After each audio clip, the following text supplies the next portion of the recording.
I'm Farhan Dalla, transformational trainer, and welcome to Elevate Your Life, a transformational podcast, an invitation to take the journey towards your deepest self. It is my intention to inspire you to connect, move, and meditate. We'll tap in, tune in, and dive in, and together learn and reflect from authentic, real, and transformative conversations. Let's get started. Warning: today's episode contains details of violence. However, this story has an outcome worth listening to. It promises to deliver a message of empowerment, healing, turning pain into purpose, and ultimate life-changing transformation. Hi, everyone. My guest today is Adriana Brante. She is a psychologist, speaker, wellness, and community builder whose life was transformed by an unimaginable adversity. After surviving a life-changing acid attack that threatened her vision, Adriana discovered the profound power of meditation, resilience, and the mind-body connection. Rather than allowing her pain to define her, she turned it into her life's purpose. Today, she inspires audiences around the world by sharing her story and helping others transform pain into purpose. She leads wellness retreats in the Caribbean, facilitates meditation experiences, and creates communities where people can reconnect with themselves, heal, and cultivate lasting inner transformation. Hi, Adriana. Hi, Farhan. Thank you so much for having me here. So And thank you. excited. Thank you for being here. I want to begin by just reassuring you that I am creating this safe container for you. I'm holding space for you. We will take our time in our conversation and allow you the opportunity to share your story with my full support. Perfect. Thank you so much. So, we met in Cancun this past June At Dr. Joe's at Dr. Joe's retreat. 10-day retreat. I was in Mm-hmm. the audience when you were on stage sharing a very powerful testimonial. And let's just say that what what you shared, I was not expecting. It's not a transformation I have ever heard. But as soon as you started speaking, I had a feeling that you were going to be on my podcast, and I started to take notes, and I was writing in detail everything that you were saying and what Dr. Joe was saying. And then once you finished, I ran to you to your I don't know if you remember this, but I ran and I was like, Yeah, I you were the first gotta one. talk. Like, I was the first one, right? yeah, yes. And I said, I introduced myself to you and I thought, oh my God, I just overwhelmed her. And she just, shared this personal story. And here I come running at you. Yes. And I said, would you be a guest on my podcast? And you said yes. And I was like, oh, I was so grateful. I so Oh. appreciate that. It was so nice to meet you and to have this conversation. So let's begin. Let's take a breath, and we'll start this conversation by going back to that night that Mm-hmm. changed your life forever. Can you share with our listeners what happened on the night of the attack and what followed the days after? Okay. So one day before I was supposed to give birth um, to my second daughter, I was getting ready for going to sleep. Um, when my life literally changed forever. Suddenly, I found myself fighting with a stranger who had broken into my home. And during this attack, she threw me a muriatic acid in my face, burning Muriatic acid. muriatic acid in my Okay. face, severely burning both of my eyes. Even though I survived, I fight for my life. I was this big, 9 months pregnant. And And I just about to deliver. literally next day my C-section was programmed. Wow. So um, I survived. I was sent to emergencies, and this person was sent to jail that night my life changed forever. I mean, that moment of that it's supposed to be a blissful moment, a loving moment, it became like a nightmare for me. So I was completely devastated. I was in shock. I couldn't have my daughter the next day as planned. I I lost my vision. So the from the one week later, she arrived and I couldn't see her. You had no vision at this point. No, both of my eyes were completely burned. Wow. Yes, yes, it was. I didn't go back to that home again. Um, yeah, it was a mess in Hmm. I mean, all the world, Um, I visit some of the best cornea specialists here in Mexico, and they explain it to me that the cell, the cells of my eye were born completely, so my eye couldn't regenerate again by itself. But here in Mexico, they didn't have like the technology or they couldn't help me. So I tried everything, and around that time, in middle of of the darkness with a baby newborn in my arms, in a dark room because I couldn't see the light, I couldn't go out, my eyes were exposed. Um, I started like searching for something, and I came up with the work of Dr. Joe's Okay. Dispenza. Yeah. And it's How funny, yeah, how did you come across Dr. Joe's work? Did somebody introduce it to you or I heard about him like years before. Actually, my brother-in-law gave me the Breaking the Habit of Be Yourself book. Okay. And in that day, I opened it and I started reading it. And I was like, oh my God, this is so technical and so boring. I Right. close it and put it Okay. aside. Right. So I knew about Dr. Joe, but Okay. I didn't study at that time the everything. Yeah. And then when this happened to me, I was like in searching for light, literally, and I start like hearing the book of Breaking the Habit of Being Yourself Okay. and start meditating. Okay. And at the beginning, I was meditating for the trauma, for trying to sleep, to not panic every time my dogs bark. Um, I spent 6 months to go to the kitchen for a glass of water. Like I was literally emotional and physical devastated. Can you So tell me meditation, what was the pain like, if you don't mind? Like, so were you in physical pain as well as not able to see? Like, what was that like? it felt like at the beginning, it felt like when you have sand in your eye, Okay. like sand, or it felt like that. Like I had sand and when I blink, like it hurts more and more and more. So it was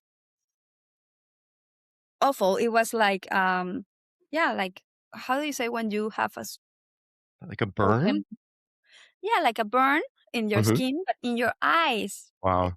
So yeah, it was horrible. Actually, I had a C-section, and I always say this. My body, it was so much in pain with the C-section and also my eyes that my eyes I felt more pain in my eyes than at the C-section. So I almost forget about the C-section of because of the pain of the eyes. Mhm. And you have to do a lot of healing after a C-section too, right? It's Yeah, I mean, that in itself requires rest and a lot of activity modification, how hormonal. you hold your baby, how you know, lift, carry things, all of that is restricted, and now you're dealing with burning, constant pain in your eyes, and you can't see, plus you have another child, right? How Yeah, a old is little your other two daughter at this point? old, 2 2 year old. years old. How did you Yeah, manage? Did you have support or yeah. I mean, I family have my helping? my mother-in-law moved into my house. I have my mother here. I had to hire a nurse because I couldn't change a diaper. I mean, the newborn, it's and they just bring me to my baby to breastfeed her, and then they do everything else and change the diapers. And I was like very, having this help. um but I remember I was just like a zombie, like just Mhm. surviving, like, okay, do whatever you want with my body. Okay, I breastfeed. I was like that, like literally. My mom told me always, you, Adriana, you didn't talk like for months, like you didn't have like conversation, like, Mhm. you were like just existing. So I don't even remember that time. It's like a little bit blurry for me. Yeah. So I start meditating, and I find in my meditations, because I've never meditated before at all, like no contact with meditation, no contact with anything of this. So I found I had this place where I can feel secure. Nobody can hurt me there. It was very calm. I start feeling good, you know? And I was having I remember a therapist at that time, trauma therapist. And I share with her like, hey, I'm starting doing meditations, and I'm for the first time I'm feeling like something's changing, like I'm really feeling good. And she was like, oh, well, it's very good that you have another tools and things that will help you. And I was like, no, I'm sharing with you because I really feel that this might be something that will help me. Like I really felt connected to something else at that time. So I continued doing it. And synchronicities start to fall into place. For example, at that time, somebody introduced me the best cardiologist in the States, and they arranged a meeting. So I went to the States, visit him, and he was like specialized in severe chemical burn, and he had some procedures done before that were success. So I was like, okay, so he might help. Um, and it was funny because both of my eyes were burned. So this procedure is always like, okay, from the healthy eye, you do a self-esteem transplantation to the other. But my both eyes were burned. So he was surprised when I told him, like, you know what?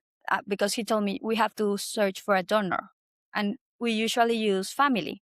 And I was like, oh, family? Okay. So what about my twin sister? And he was like, what? Identical? And I was like, yeah. And he was like, oh my God, Adri, this is the best thing I ever heard. It's like the perfect match. You are like the same DNA. And I remember I called my sister and I said, hey, sis, they can help me here. We have, we, they will have, we have a surgery, and you can, and my sister was like in a hurry, and I was like, sis, whatever you need, count on me. And I was like, okay, bye. And we hung out. And then 5 minutes later, she called me and was like, sis, wait a minute. What do you need, my cells or my eye? And I was like, your cells, of course. But at that time, I mean, me and her, we are very close. She's my soulmate, literally. We work together now and everything. But the importance of family.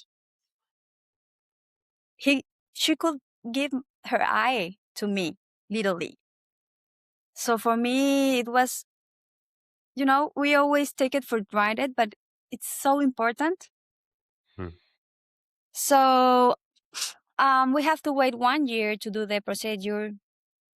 And during that year, my eye still exposed. I couldn't go to the sunlight. I couldn't drive. I couldn't work. So I couldn't have a normal life. So meditation, the time when I meditate, it was like the highlight of my day. like okay, this is the space where I feel like, I don't know, it was so intimate, it was so precious to me. So the day came and we did the when they did the surgery, and it was successful procedure. Like I really felt relief instantly. My vision came back and I was so happy, like okay, this is over, I can start doing my life. And I start like reading some emails, like I'm starting like a life again. So I was so happy at that point. I was like literally, this is the end of everything. And 2 weeks later, I wake up in the middle of the night with a extreme pain in my head, like extreme. And I sent pictures to my doctor, and he told me, come to the States right away. It seems infected. So when I got to the hospital and they did it, the worst came, it was a fungus, an infection. And it was spreading so aggressively and all around the eye.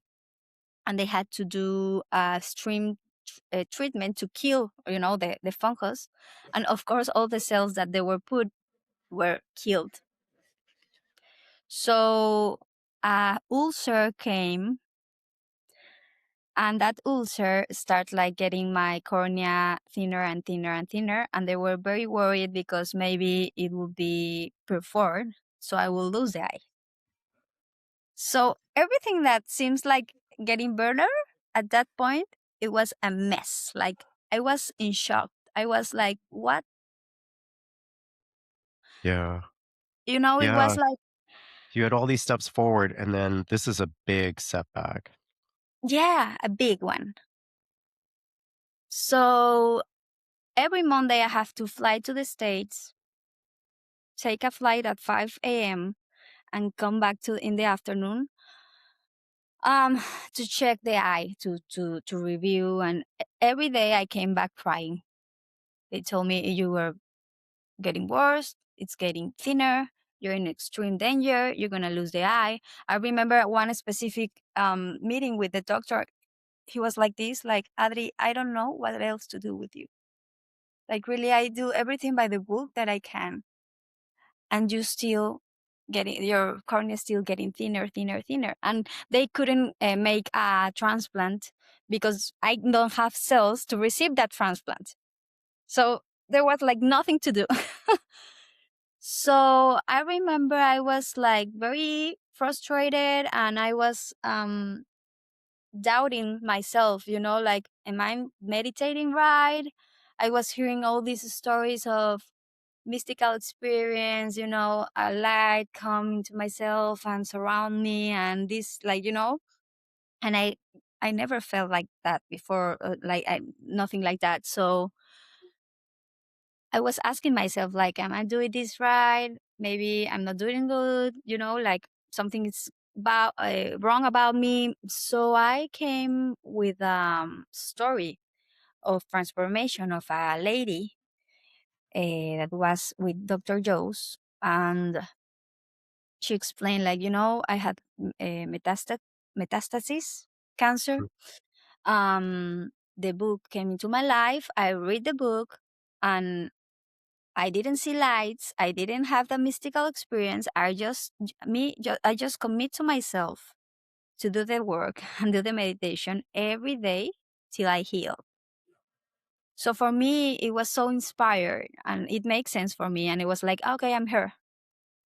If she could do it, I'm doing it right.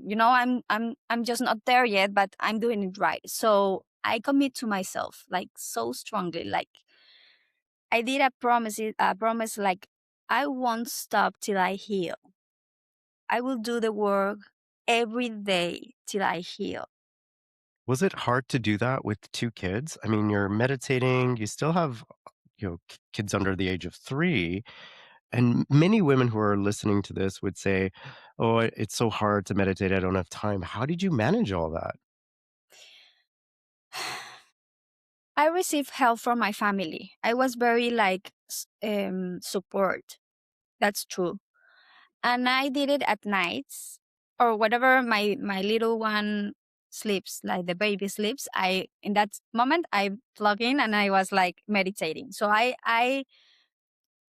felt so good meditating. So I really searched for that moments to do it, you know?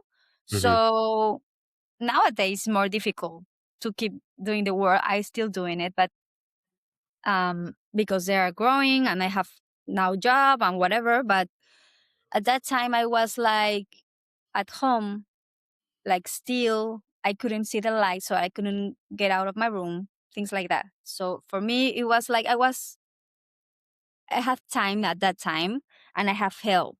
But it was still difficult, you know? Like sometimes I was so tired, sometimes I was so sad, sometimes I was so frustrated, especially when when the fungus came. I couldn't feel elevated emotions at that time. I was so mad. Hmm. Hmm. I was like, why? Hmm. I mean, um, so with the fungus, the pain became unbearable. Like I couldn't leave my room anymore. The voice of my girls give me headache. I couldn't tolerate the light. Like it was horrible. Um, but I continued to do the job because I commit to myself every day, even if I felt so frustrated. I feel if I felt sad, if I felt whatever. I sit and I meditate. So every Monday I went to my appointments, and then they told me it was worse, worse, worse, worse, and I was like, okay, um, and But what kept mm, you going? So you're going to all these, you had surgeries, you have setbacks, now you have more pain because of the fungus. But what kept you going even when every medical update seemed worse than the last? I think, of course, meditation helped me to have this force to keep going. To It was a divine, of course, like this, union that say, and also I had a lot of synchronicities around me, messages, people that came to me or and say that you're doing it okay. People that were doing the work also of Joe Dispenza, and we met and we chat, and then like they were always message, like all around. So I was like, I'm getting close to it, but I'm not healed yet. But I felt that I was doing it. I'm getting close to it. I was It sounds little, like you were getting signs, right? Like you're on yeah, track. Keep yeah, going. lots of them. We can do another podcast to talk about it. But yeah, I Just on had the a lot signs? of signs. So I was very connected. I was seeing like everything as a miracle, everything, every little, detail for me was a sign. Um, so that kept me going. And of course, the love for my family. Like they need a mom who work like a real mom, that I really want to to be a mother, like to take care of them, to change a diaper, for me it was like my little baby. Mm. So I start like not focus on this is important. The doctor told me we need to do exploratory surgery. We're gonna open, we're gonna see in the spot what's going on there, and maybe we can do a partial transplant. I will decide on the spot and then see what happened. It was like, let's see, let's pray. And it was like, okay. But I was in real danger to lose the eye. Literally, like, and I remember I came back that day and I was so tired. I was exhausted. I was done, And I remember I was in the shower. I was crying. And I talk to God. I really surround myself and say, you know what? I don't want to be here anymore. I know my daughter's gonna be okay. I'm not a good mom for them. I don't care if I lose the eye. I really don't care about anything. Do whatever you want. I'm done here. I'm done. I dry my tears and I sit down and meditate that night. And the day after, I heard my daughters like, you know, downstairs, but I couldn't do anything. So I was about to fall asleep onto the bed again, and like a force within me, get up. I get up, like I did like this, and I was like, in Spanish is a la chingada. It's like enough, or in another, this an elegant word. It's enough, but it's like fuck it. So Mhm. sorry. That's okay. Um, You can say whatever you want. This is your story. like, But basically, you pull the covers over, and you're and I like, get off, "Fuck and it." this is not longer my reality. Okay. And I remember I put huge sunglasses and huge hats. And at that time, all my plants were dead, like in my house. And my mother told me, like, honey, your plants are dying. And I was like, Mom, I'm dying. I'm dead from the inside. Like, what do you expect me to do? I was like at that point. So I go and buy a lot of plants. They Mhm. are here actually. Can All you my first of all describe what that force was? Like, I mean, was it like something you saw or you felt? I Like, what just was felt it. you just I just felt it? I just felt it like the force that say that this is enough. For the first time, I said, this is enough. This is not no longer my reality. And I was also like happy because I knew I was healed. So there was a Like, shift in that moment, yeah, like major shift. major shift. I get up. Everybody was looking at me like, what? Who are you? Where are you going? Excuse me. And I was like, I'm gonna buy some plants. And I call my husband and say, honey, I'm healed. And he told me like, honey, chill. Every Monday you go. I mean, I like your attitude, but chill, because every Monday you go thinking you're healed or you're going better, and you came, and I was like, you don't understand. I'm healed. And he was like, okay. Then the surgery came. I entered to the Kirafona. I don't know how to say it in English. The operating room The or operating room. okay. Then when I came back, the doctor was like smiling at me, and So he you told, had the surgery? yeah, they open, Yeah. they do it, and Yeah. then I came out. I didn't have because the doctor told me, Adri, we didn't do anything. Your cornea, it's out of danger. Now it's thicker, and you're out of danger. We're gonna just wait for the epithelium to close, but you're fine. It was like, oh my God. Like, that was the Sorry, best could day you of my. just repeat one more time what the doctor said? They opened you up, They they opened looked me up, inside, they checked everything, and the they cornea was thicker, the cornea was out of thicker. out of danger. Okay. They just put a lens, like, okay, nothing is here.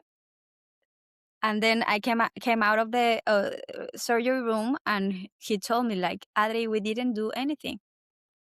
You're perfectly, yeah, it's fine. You don't have the fungus, and the cornea is thicker, and you're out of danger. So did the doctor have an explanation for you, or did you just look at him like, "I already knew that"? Actually, he followed me on Instagram, and he knew I was meditating. I always, like, share like my path. Um And he told me one time that he called me, and there were fellows with him, and he asked me like, "What are you doing? Are you, because whatever you're doing, keep doing it because it's working." Like like and they were very, and I was like, you know what? There's a book that it's called Breaking the Habit of Being Yourself. You You should read introduced the book it. to him? Yeah. Uh, And they were very, very surprised. They were very surprised. And also, they were so happy. They were so kind to me. Like, literally, they were awesome. And also did everything they told me to do. Like, no, the drops, the meetings, everything. I did it well. But actually, the only way he knew that the cornea could go thicker, it's with the transplant. He never met somebody who did like by. Through meditation. Huh? Wow. That's And since then, I've never go back to the hospital. I have a normal life. I can drive. I can. Something important that shift at that time in my before the healing. I want to share with you. I was not longer expected to heal the eye. I was connecting myself to how will I feel when I heal. So I visualize myself like diving into the ocean, opening my eyes, spinning in the sun with my daughters, playing in the, like outdoors, driving and feeling the air in my face. That was the emotion that I wanted to feel, freedom. mhm. Dr. Um, Joe said in the audience when I was sitting there that you had to have overcome any doubt. You were no longer victimized by your past trauma, and every cell in your body was aligned with your future. And that's yes, exactly what you're describing right now. And he goes on to say, if you give the autonomic nervous system enough information, it will heal. And you just did that.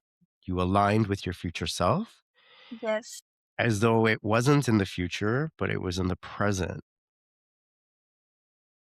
yes. Every day, 1 hour, you know, connecting to that till it happened. And the funny thing is that it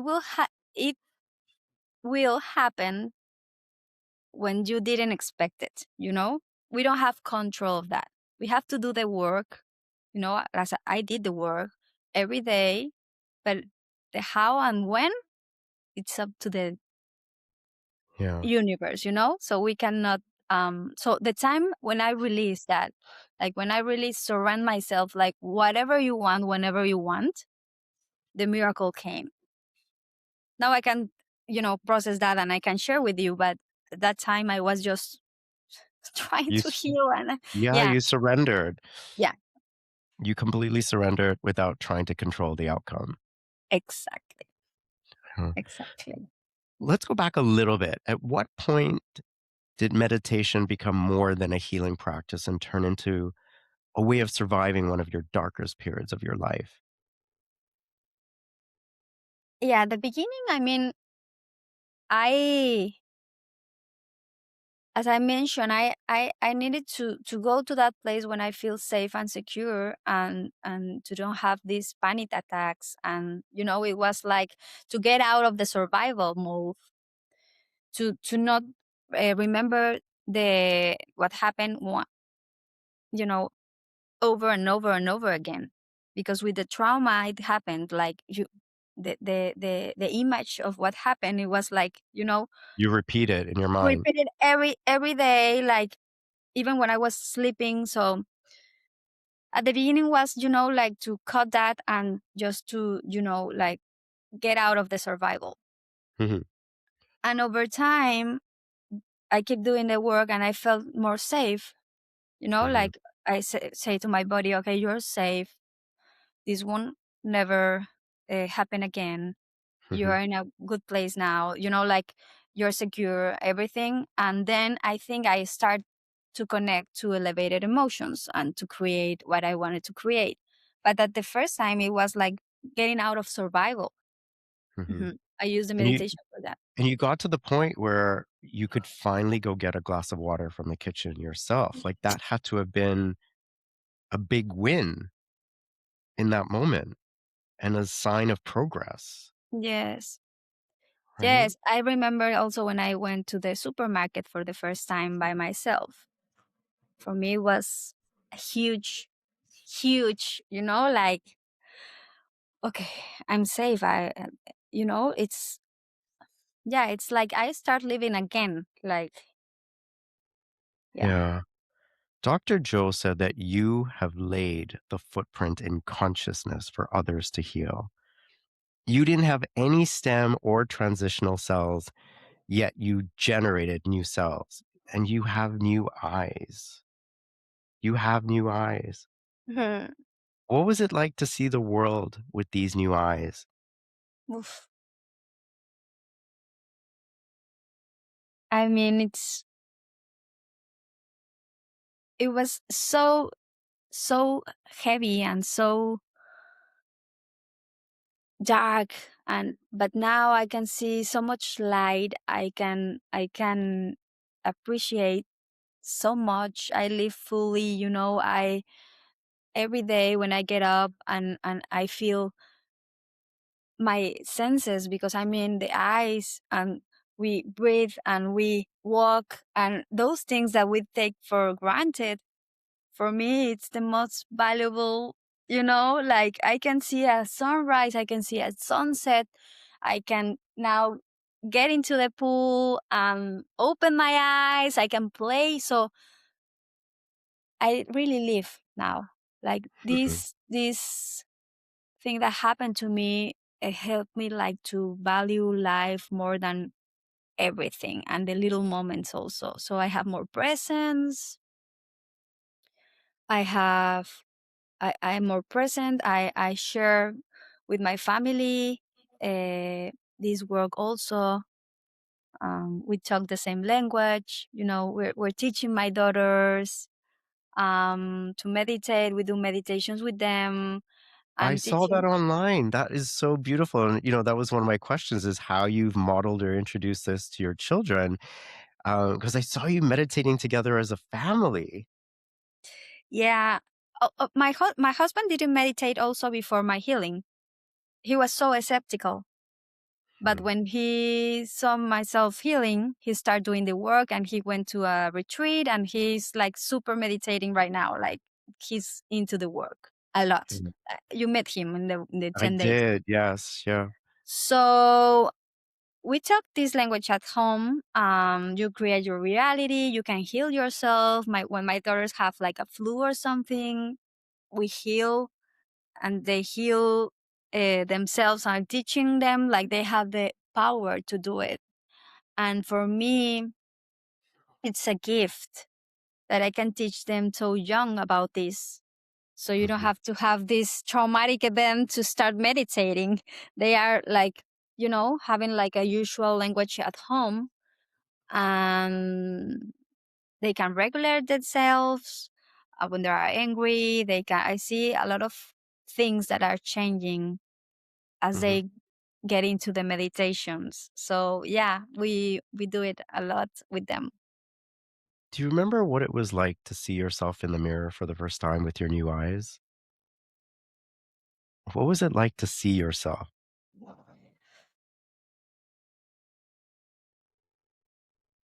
I felt like I was in other dimension. I recognize myself, of course, but I was not longer the old me. I don't know if it makes sense, but it was like I felt so much love for myself, so much compassion. It was, like, you did it. Like, you're here, it's like I was so happy. I felt so much love for myself, because I mean, it was literally the worst days of my life, like, it was so much pain, and then I was like, okay, it's over, it's done. You're here, you did it. So I mean, it's undescriptible. But Hmm. yes. Yeah. Adriana, did forgiveness of your attacker have any significance in your healing? Yes, I think it was one of the first things that I work on. Not because I want to forgive or release the attacker, but I understand that what Dr. Joe says is if you're still having or feeling the feelings of the past, you cannot move into another future. So I understand this. So if I still angry and feel, sad about it and keep myself repeating, I will like keep Stay stuck those. in the past? Yeah. Hmm. So I really understand that. And actually, I erased all pictures of my old self. I remember I was like literally like cutting that out. Um because I understand this, So I wanted to reconfigure my brain to a new future. So for me it was a game changer. It was one of the first things I needed to do, but for myself.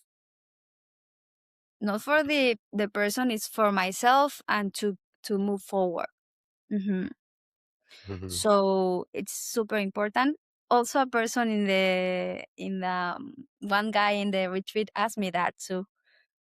So yes, I told him the same. Hmm. Hmm. Adriana, how has your work in Dr. Joe's studies continued, and what else have you created? I mean, your healing obviously is huge, but is there anything else that you've created doing this work? Yeah, everything.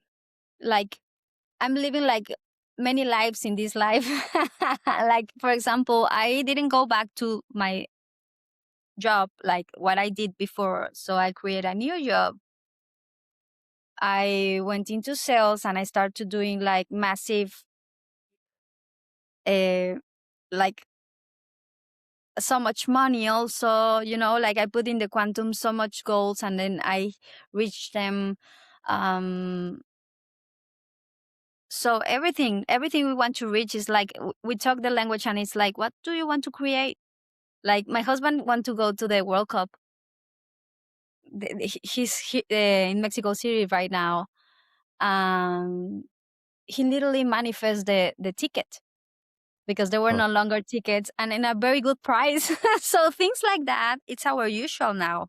We right. we we we talk about creations every day. We create our life and with the intention. So every day that I meditate, I put the intention and I create the life I want to live. So now I'm with my sister. We do retreats and we do this kind of circles and I work with people who want to heal also. So this is part of my creation also, and it's my purpose. I so I feel so grateful for that, for understanding this work and how it works and what we can create. So yeah. Yeah, so Mhm, everything I can create right now. mhm. I don't know if I answered your question. No, you did. I mean, you created a whole new career, so you're not practicing psychology anymore? Not the way I used to do it. I was in the industrial, psychology. I had I was a headhunter and things like that. And now then I went into sales. That actually helped me a lot for doing this because I had to talk in English. So everything, Yeah. um, so now I'm doing this and I'm so expanded and I feel that this is my purpose. I feel so happy when we meet some people and we help them and they feel better and they find the meditations and they, so Hmm. I mean, it's very, very, very, very fulfilling. Yeah. I mean, it's Hmm. changed the way you're a mother, it's changed your career, it's changed the way you view the world. Like, it's completely you're living a completely different life, right? Literally. Yes, yes. What is your vision for your future? What sort of vision do you have for yourself and your family? We want to lead by example. I want, because that's how you inspire others, right? Like, I want to lead by example, to keep doing my job, the work, um, to teach them, and to inspire more families to get their kids into meditations, to teach them the work, because they are the future, you know. And I always say this is like, don't wait for you to have a diagnosis. Don't wait to have a illness, or don't wait to have a traumatic event to find yourself through meditation, you know. So this is what I want to do and to share, to touch with my story as many hearts as I can, so they can live a fully life, they can get in touch with themselves, to practice, you know, to live a better life, to create the life of their dreams, because it's possible, because it's there, you know. They just have to do the work and to reach that, you know, to pull down that. And believe, So right? what? And to Sorry? believe, to believe. Yeah. That, I Yeah. mean, if you don't believe it, it won't happen. Exactly. I want to share a quote that you posted on Instagram the other day. So I had this translated in English, so I hope it sounds similar, but you can help me out. But you say in a post, and I love this: you will know the deepest pain, but that pain will not be the end of your story. One day, you will transform it into purpose, and through it, you will help others discover that healing is also possible. Today, I can look back with gratitude, not because the pain was easy, but because it transformed me. After going through it, holding it, and integrating it, I found tools that restored hope and taught me that even the deepest wounds can become a path of light. Today, that is my purpose: to put my story, my experience, and everything I've learned into the service of those going through the darkest night of their lives, to remind them that healing is possible and that pain doesn't have the final word. I Yeah. think that, yeah, I feel like that really summarizes this conversation and highlights your reasoning for wanting to share your story. Yeah, exactly. Just that. And I Yeah. mean, it took me a while. I really thought about it through these years. But now, and it was funny because, remember the day before of I was in the stage, um, I talked to God again and I said, put me in the places and with the people that need to share, to hear my story, if this is my path. And the next day I was with Joe Dispenza in front of 2,000 people. And I was Well, like, you oh, didn't know you were going to share until that day? no, no, Oh my God. I didn't have ticket to go into the retreat. Really? Really, I'm telling you, a lot of synchronicities How happens. did And you you, end up there and end up on stage? Like, this is a story in itself. You can't leave this part out. Just when I was about to wrap it up, I was like, wait, this is really important. sorry. I needed to say. I just came to the desk and I see the lady that was alone, like after lunch, and I reach and I say, "Hey, how those people can share, how people can share their story?" And she told me like, okay, share it to me." And I was like, "Right now?" And she was like, "Yes, tell me the story. I have time." And I was like, "Okay." So I started like telling the story, and she told me like, "Oh my God, this is a great story. Can we record this for the community?" And I was like, "Perfect, yes." And we record the next day. And then she told me like, "Watch out your Telegram because your story is very good. So I want to share it with Dr. Jokes. And if he like it, you will be on stage tomorrow." And I was like, "Yeah, right." And Oh, then we went back for the walking meditation, and I watched my phone, and she told me, "He loved your story. I come to the ballroom at 8:50 or something.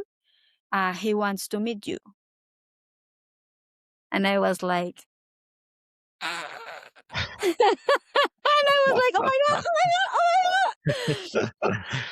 And then I went and I meet him and I hug him and everything you saw on stage. It was wow. like that. So you just showed up at the retreat without a ticket and was like, I'm just going to attend? Yes, I couldn't enter to my, I couldn't log in because something happened. And I was sending emails, but they didn't respond. So my husband had a ticket and do the reservation in the hotel. And I was like, I'm going. I'm going to walk in and let's see if I reach a ticket. So I Yeah. did it. And I wait 2 hours that day in the registration day. And then I received the email. The email that say, "Hey, you have a space here, register." And you know what?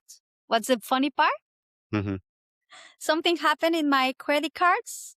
So I didn't have the full money for the for the retreat because we have to pay a part of the hotel. So I have like half of it. And in the registration, they made a mistake. And it was exactly the amount of money that I have in my credit card, in my debit card. So I pay it. I go to the registration, they give me everything, and then the night they told me, "Hey, we made an invoice. We made a mistake. You owe us a lot of money." And I was like, "I will pay it." But Yeah. everything was perfect for me to be there. Yeah. It completely lined up. You were meant to be on that stage. Like, Of but course. thank God you went and just thought, I'm just going to try. And I've heard stories of people, I have a friend that flew from Australia last year, November, to Cancun without a ticket, just showed up, like came from Australia. Just, I want to come. And she got in, and it was sold out. Yes. So, these things can happen when you set an intention and you trust. Mhm, You mhm. take that leap. Wow. Yes. Okay, so this is part of the synchronicity, this conversation, us meeting, you talking to me. I feel like I'm just part of this plan, but just a small part in this whole orchestration. And I'm so grateful. No, thank you so much for having me here. For me, I mean, it means a lot. Like thank you for Yeah. giving me the space to spread the word, and I hope we can reach so many hearts and they can start the Yes, I'm job. sure we And will. Well, thank you for sharing your story with such courage and authenticity. I I really admire you for sharing your story. I know that could not have been easy, but you're an example of someone who has shown that life's biggest challenge can turn into purpose and meaning when you're not a victim to your trauma. My prayer for you is that may you always continue to thrive in your health. May you always be happy. May you and your family always be safe and blessed. I'm sending you all my highest love. Thank you. thank you so much. Thank you so much.